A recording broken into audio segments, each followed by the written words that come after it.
What's up guys, welcome to the internet Moola. In today's video I am going to show you how you can delete your YouTube channel permanently. So let's go ahead and start. The first thing, open your YouTube website and then at the top right choose the YouTube channel you wanna delete. So I'm gonna choose one of these, for example this one. After that, click on the channel icon and then click YouTube Studio.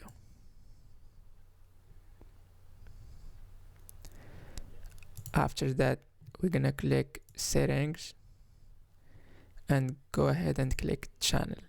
After that, click advanced settings.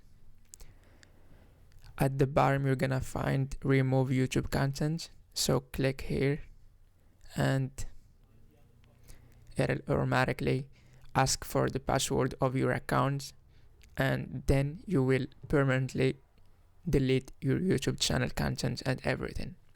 So that's it for this video. If you like the video, please click on the like button, subscribe on our YouTube channel to get more tutorials. Thank you guys for watching this video. Bye.